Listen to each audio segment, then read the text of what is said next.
What's up, Gooder Gang? This is a special presentation of joint programming brought to you by the Autoptic 2020 Festival and the Gutter Boys podcast. Follow Autoptic on Facebook, Instagram, and Twitter, and visit autoptic.org to keep up with our plans for the 2021 show. That's AUTOPTIC.org.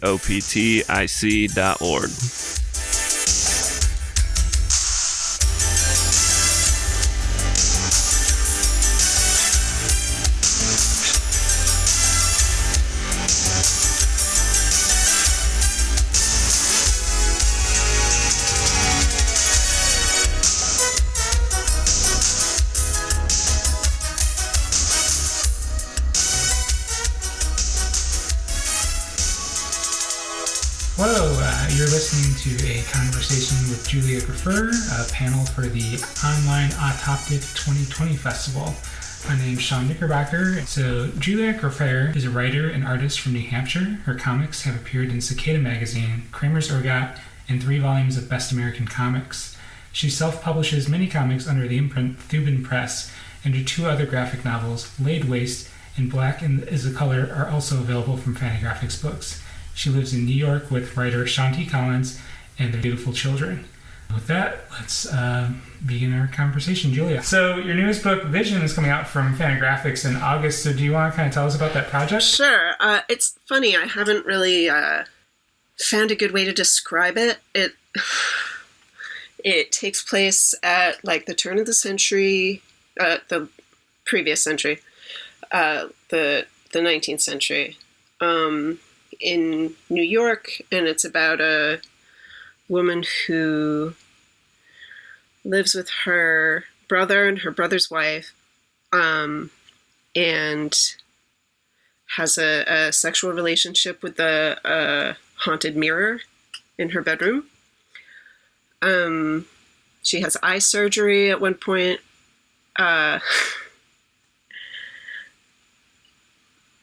It's I guess it's a ghost story. It's a ghost story, but it's you know, it's a pornographic ghost story. So with this story, and like a lot of your comics in general, they tend to veer towards horror. With those kind of stories, what kind of influences do you draw upon? I really love horror. I'm like a big believer in genre. I think that's where most of the interesting things happen. And let me see. I think I don't really read that many comics, so a lot of what I'm influenced by is probably novels and movies. I guess it's obvious that I like Edgar Allan Poe a lot. I like David Lynch. I love Hellraiser. that influence might not really show in Vision. With those influences being drawn outside of comics, has it kind of always been that way? Have you just always kind of approached comics from the outside? Did you kind of come to comics a little bit later in your life, or was that something you kind of had when you were like younger? Well, I kind of came to comics through zines. I went to art school. My degree is in painting and printmaking, and I was planning to be a fine artist. And then I kind of started making zines on the side for stuff, or not really started, because I have always made zines, but they're like, you know, I didn't take them as seriously. They were just for kind of silly, like, ephemera. And I drew comics for them, but I just didn't really take them very seriously. And you can see some of those online. I published 3 or 4 books with Teenage Dinosaur. You know that press, Tim Goodyear's press in Portland. Called Ariadne of Naxos. And those comics are just really like, I didn't pencil them at all. I just drew them really quick, kind of spur of the moment, whenever I like had a second and a little bit of time to kill. They're all 4 panels and just pretty surreal. And I met Dylan Williams when I was living in Portland, and he asked me to do a book for Sparkplug, and he said that he wanted it to be a little longer and a little more serious. So that was Flesh and Bone, which came out in 2010. And I think that around that time, my style just kind of leveled off. Like all the comics that I've made since then have been aesthetically very much like Flesh and Bone. So I became the artist that I am because of Dylan in many ways. And I'll always be grateful to him for that. I also, Flesh and Bone was written and drawn. I don't know if I started writing it before or after my son was born, but it was like he was born in August and the book came out in March. So it was made like right in the first 6 months after he was born. And so it's like, I think my personality kind of got crystallized around that time, you know. Yeah.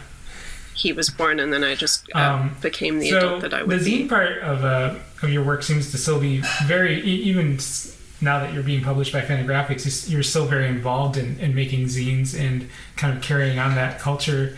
So what kind of draws you to making zines? Oh, I think zines are really important. I don't like to read things online very much. I would much rather read a book. And I also think, for me, it makes me uneasy to know that something only exists online, because it could disappear at any time. It's much safer to have a paper copy. And when you know, there's like a joy in finding, like if you're at a thrift store or an old bookstore, a secondhand bookstore, and you find a book that is no longer in print, and you're like, this is like a message from another time. This is like an object that belonged to somebody. Like there's something meaningful in touching objects that are designed to communicate between people. And I think that's an experience that online cannot replicate. I think there are issues of access that zines are, in many ways, not always, but in many ways, easier to produce, easier to distribute, and easier to get and read also. If somebody hands you a zine, it's much easier to read that than to go online and look it up or whatever. At least for me it is. There's a reason that like chick tracts are a thing. And people don't stand on the street corner and say, hey, go to my Jesus website. They probably do. I don't know what I'm talking about. But there's also the issue of gatekeeping, of like certain work does better online or in certain types of publications. If you are asking someone else to publish your work for you, even if that's a website or a social media platform, then you're trying to be pleasing to them in some way. But if you self-publish, you don't have to please anybody. You don't have to ask anybody for permission. And I think that's so important for artists to be able to do, for anybody to be able to do. Because you should be able to share your work with people with as little. There should be like as low of a barrier to entry as possible. I have on the back of I made a guide to self-publishing with a photocopier as opposed to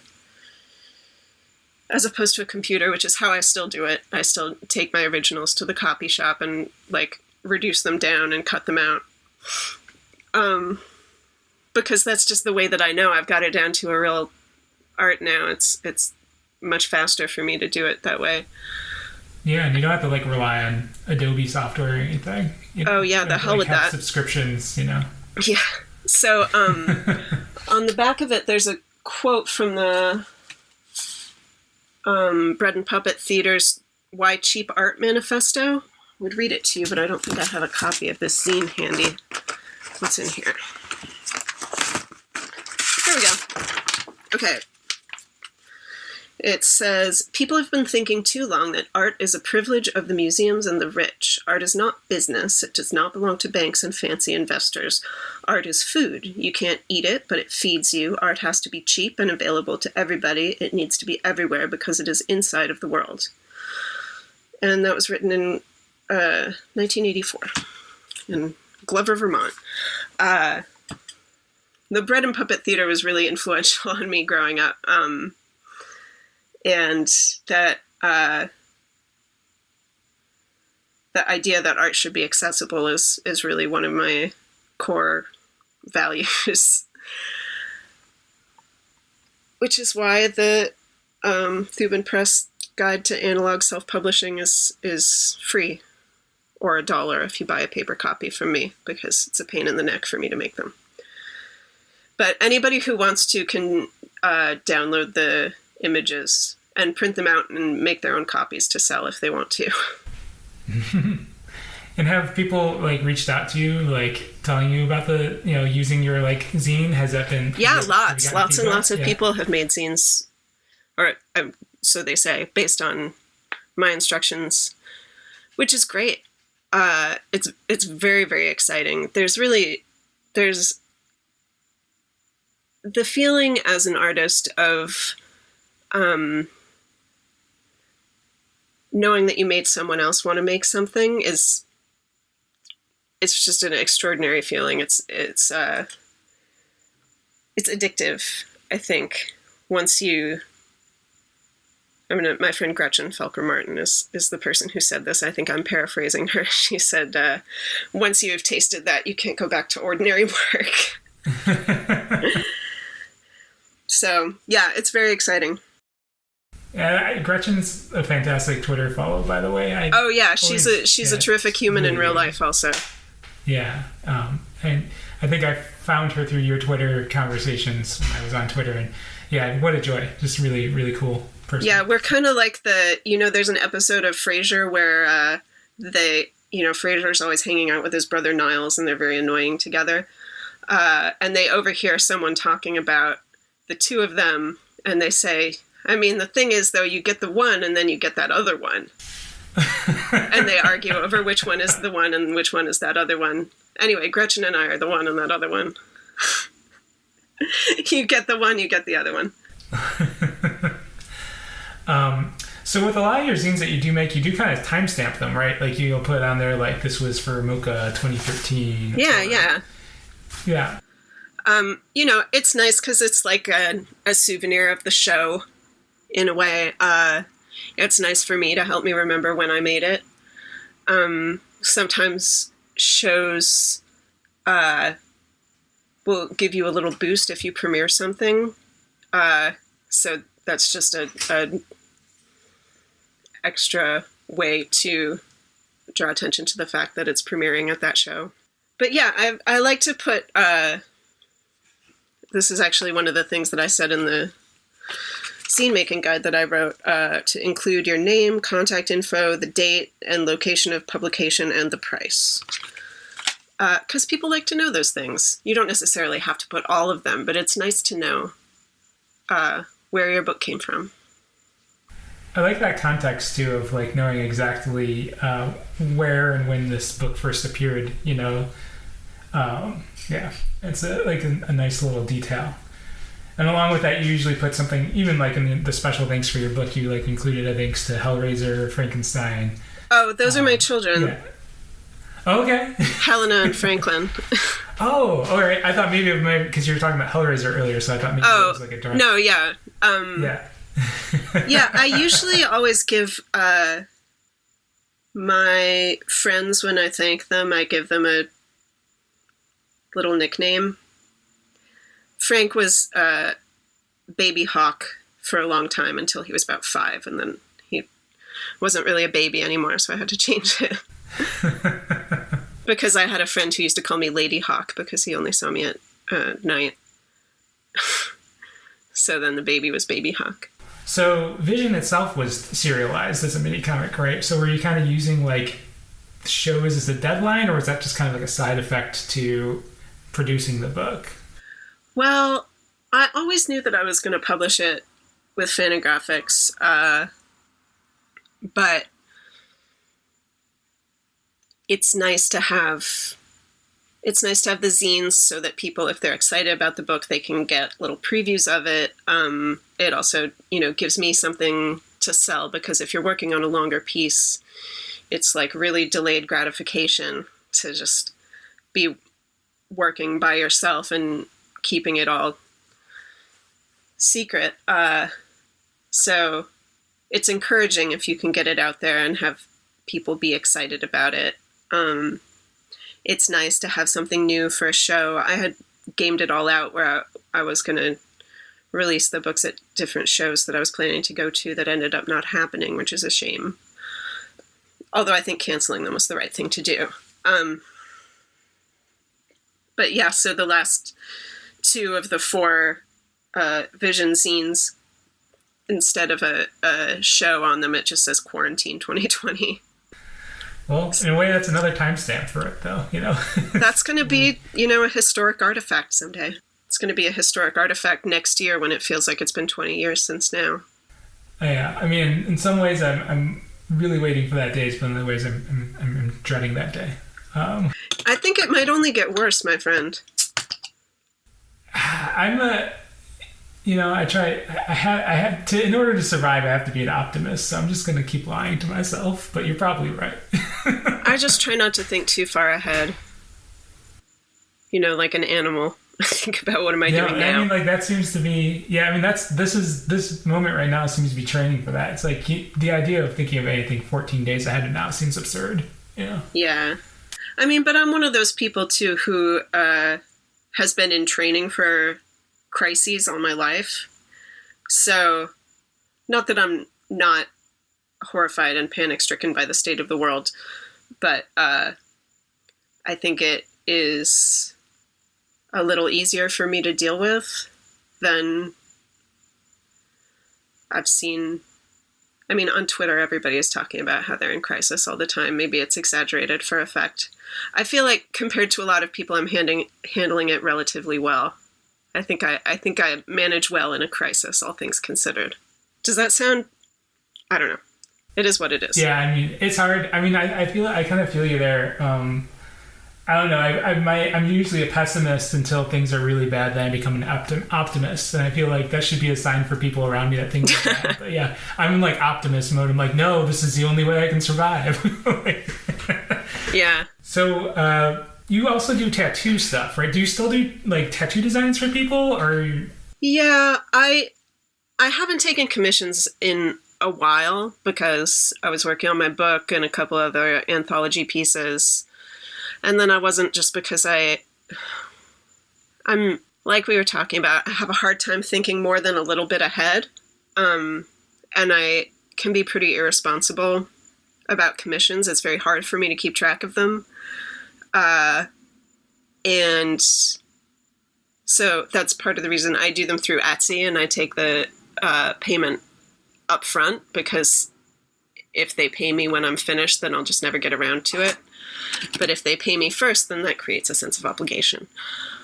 But it's also, I felt like it would be irresponsible for me to keep taking commissions when even in the best of times, my ability to work from day to day is pretty variable. For a lot of reasons. Sean and I are both, we do freelance work, so our schedule varies from day to day and week to week, depending on what assignments we have. And then the children also have different things going on. Not that they're going out to do things now, but, sometimes during the day they need extra attention or something. And also just like my mood can be really variable. So it just feels irresponsible to me to commit to anything that is long term, unless it's like really long term, like something next year, and then I can just chip away at it. But one of the most recent commissions that I did, it took me like almost a year to complete it, and I was like, this sucks. I felt so bad. And I want you to know I gave the guy some extra, like I gave him original art and zines and all kinds of stuff, and I said, I'm so sorry, but it sucks. It's like not, this is the reason why I like get laid off from every real person job that I have. When I tell people, like, if you tell regular people who are not involved in comics, like people ask me, oh, what do you do for a living? And I make comics full time, so I have to say, well, I'm a cartoonist. I should just say I'm an illustrator. Maybe that would be less interesting. And they go, oh, wow, good for you. That's so cool. And I mean, it is cool. I'm extraordinarily lucky. I'm very happy to be able to do what I do. But also, you know, there's very little prestige and no money. I am scraping by at the best of times. And the only reason that I have this job is because I lost every other job that I ever had. My plan was to have day jobs, but, you know, I was living in Portland. The economy was so bad. I got laid off tons and tons of times, and it was just too much. Well, I was just going to say, with your style of drawing, I think it lends itself very well to kind of to get back to tattoos. Yeah, I guess so. The tattoos look beautiful. People send me photos of them. I don't know how they age or if that's my responsibility. I don't really know that much about the technical art of tattooing, but I have chosen to believe that that's not my responsibility. Yeah, I mean, you kind of have to figure, like, yeah. you do the job that you get paid for, and then you just have to leave it. Like, you know, Aiden Koch, she's a cartoonist. Yeah, so she does a lot of tattoos, beautiful tattoos. And I asked her one time, like, do you ever worry about? Because I worry about this. Like, I'm gonna say some asinine thing online, and everybody will hate me, and then people who have tattoos of my work are gonna be ashamed. And she was just like, no, they get what they get. So I tried to cultivate that attitude ever since then. That was like 10 years ago. But it really stuck with me. Yeah. Yeah, it's funny. The idea of, you know, like cancel culture affecting your tattoos, you know. Well, like, it feels like you have a certain amount of responsibility to people who have a tattoo of your work. You know, like if people show up at my table at a show and show me a tattoo that they have of something that I drew, I'm so excited. It's like seeing a family member. You know, I want to give them all kinds of free stuff. It feels like they should get special privileges at the table for whatever that is worth. Maybe they don't actually, you know, they don't want to be friends with me. They just like the drawing. But to me, it's like I feel warm towards them, and I want to do things for them. And I also don't want to disappoint them. But sometimes I am unable to prevent myself from being disappointing. So, along with tattoos, you do illustrations that, like, you run like a threadless shop, right? Like you have like a wide variety of designs that you have printed on T-shirts and that kind of stuff. Is that something you're still actively putting together, or is that just kind of like a passive thing? Or no, yeah, I mean, it's print on demand. So like every time that I do a drawing that I feel like would be a cool T-shirt, I can upload it on there and sell T-shirts. But yeah, it's mostly passive for me. It's not like I'm filling orders or anything. But you know, it brings in like maybe $100 or $200 a month, which is nice. I don't know who these people are that are buying all these shirts, but I'm so grateful for them. Well, I have the Emperor of Ice Cream T-shirt. Oh, good for you. Oh, that's such a nerdy one. Good for you. Yeah, I work in a book printing shop, so sometimes I wear it and people like a bindery. What is that? Like, it's a full book printing shop, so it's like, you know, presses, bindery, all that stuff. I used to work at a bindery. Yeah, it's fun, but I wear my shirt and I get excited and like, oh, someone's gonna like know the reference, and like nobody ever like knows the reference. I'm like, it's a Will Stevens poem. Going back to my desk. So the first time I heard that poem, do you want to hear this story? I was working at the Paper Zone, which doesn't exist anymore, but it was like kind of a crummy, like, crafts supply store. You could buy paper there, obviously, and like scrapbooking materials, rubber stamps, that kind of shit. And I'm curious about people all the time. So whenever possible, I would ask people, this was in Portland, this would have been in like 2008, what they were buying their paper for, what they were working on. And this one guy told me that he was a professor and he was teaching a class about poetry, and he was making a bulletin board display for his class or something. And I said, oh my God, I love poetry. Do you know any poems by heart? And he said, yes. And I said, okay, I'll tell you one and you tell me one. And that was the one that he told me. I was so moved. I was just like, that's extraordinary. This is the best possible thing you could have said to me.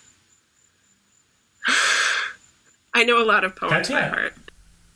That's a really good one to know by heart. I know. Yeah, I don't know that one by heart, but maybe I should learn it. But I know a lot. Like, I know it's been a while since I counted, but at least 24 poems by heart, and I don't think anybody wants to hear them. It's not a useful thing to do, maybe, to memorize poetry, except that it is pleasant to recall to yourself if you're on a long bus ride or something. Occasionally, somebody finds it charming. I've always been impressed by it. Do you know any poems by heart? I don't. I'm a moron. I have a tough time remembering. Well, you don't have to go that far. Do you have a favorite poem? Actually, it probably is Emperor of Ice Cream. I heard that. That's beautiful. I mean, it stuck with me when in like high school, so it's always been there. But, yeah. Do you read contemporary poetry, or do you just kind of I mean, if you're going to start asking me questions about it, I'm going to have to say no. I don't read it that often. No, but I just wonder if you had some like general like books or particular poets that you were fond of. You don't have to answer it. That's fine. Oh, no, I know. I really got into Randall Jarrell recently. I don't know Randall Jarrell. Like, what kind of stuff does he write? Well, he wrote a book. He writes regular poetry, too, but he wrote a children's book. It's like a chapter book, but it's a children's book that's richly illustrated by Maurice Sendak. That's about a bat who is a poet. And I got it for my stepdaughter for her birthday because she loves bats. And I think that given the opportunity, she will love poetry also. She's still quite young. And then I love Sendak, so that was, I think, how I came across that. I can see that line being drawn between your work and Sendak, actually. Oh, yeah, for sure. That's good. I'm glad you think so. He's definitely a big influence on me.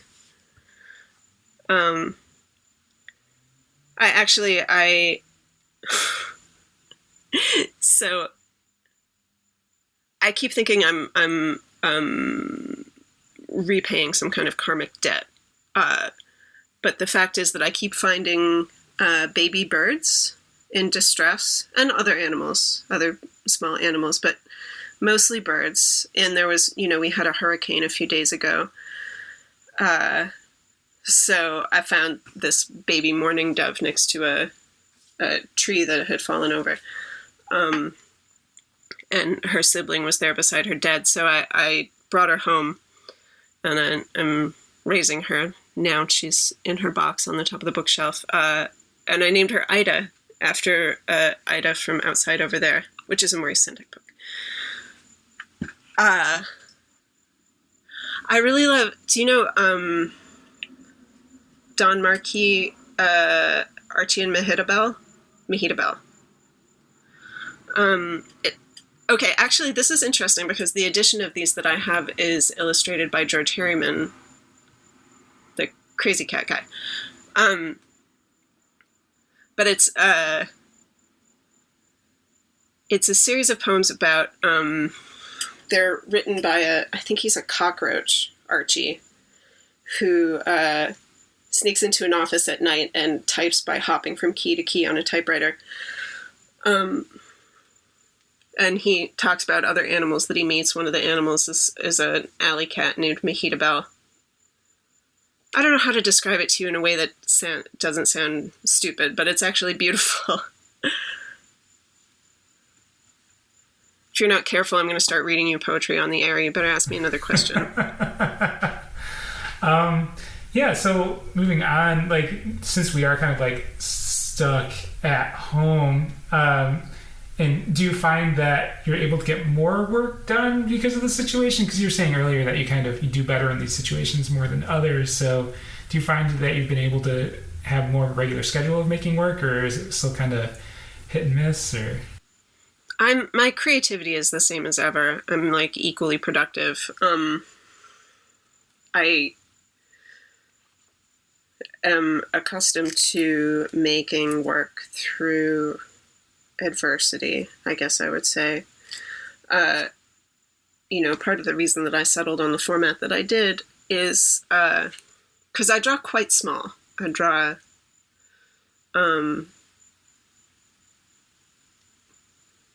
like the full page is at 8.5 by 11, but the panels are small on the page. I don't know. So for like a half-size zine, that would be reduced down from, I don't know, like a 6 by 9. Not very much is what I'm saying. The point is, it's all like, the work is very portable sized, and can be done more or less wherever. I have a desk now, but I didn't always. I mean, nobody did always. That's not saying that much. But many of my comics have been made, at a kitchen table or in my lap or on the bus or whatever.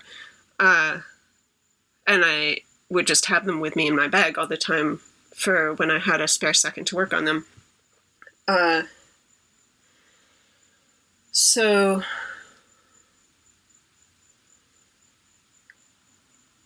I think that I don't usually run out of ideas. I have a brain that is working all the time, just like spitting stuff out like a fire hose. So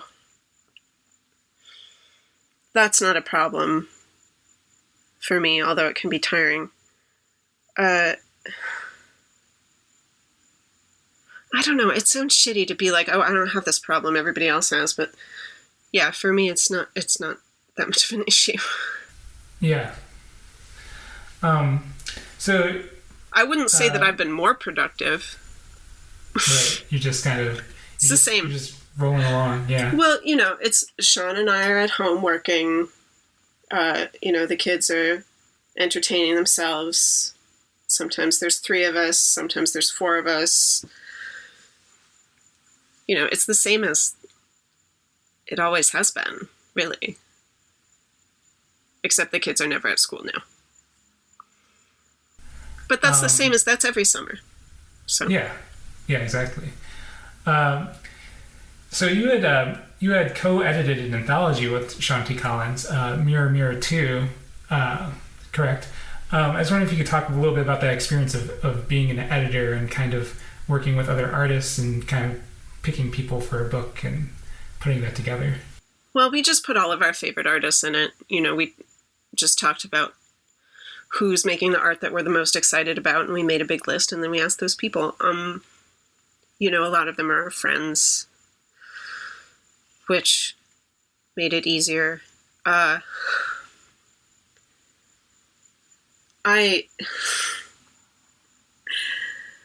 I've always known as an artist how difficult it is for editors to wrangle us.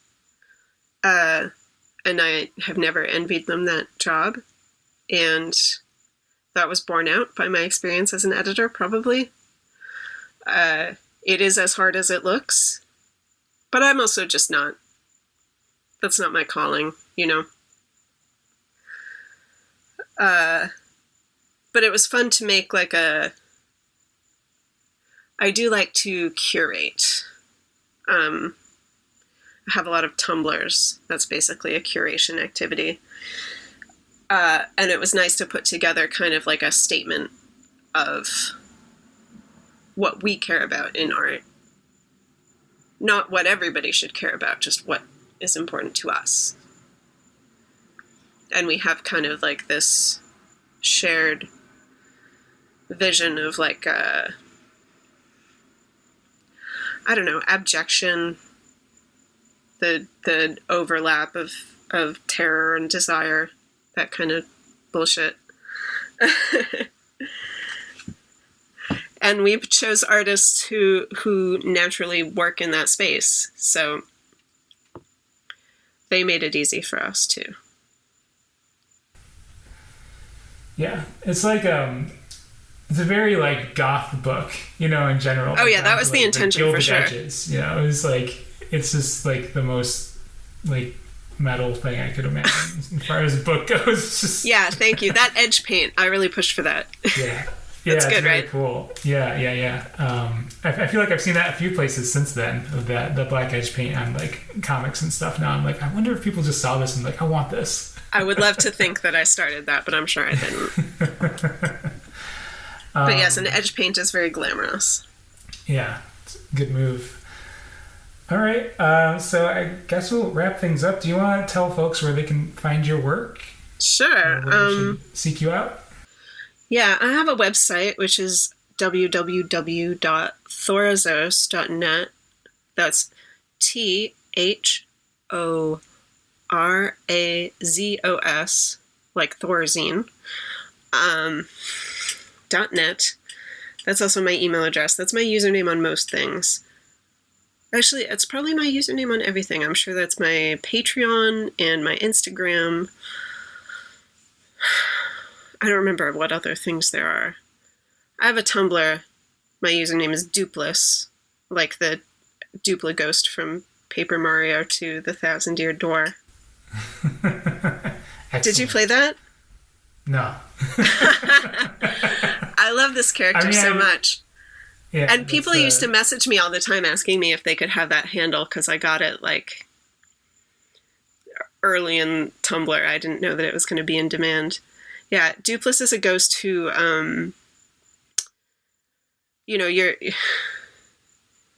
this is like a Mario game, but you have a little party like you would in more of like a Final Fantasy type of a game.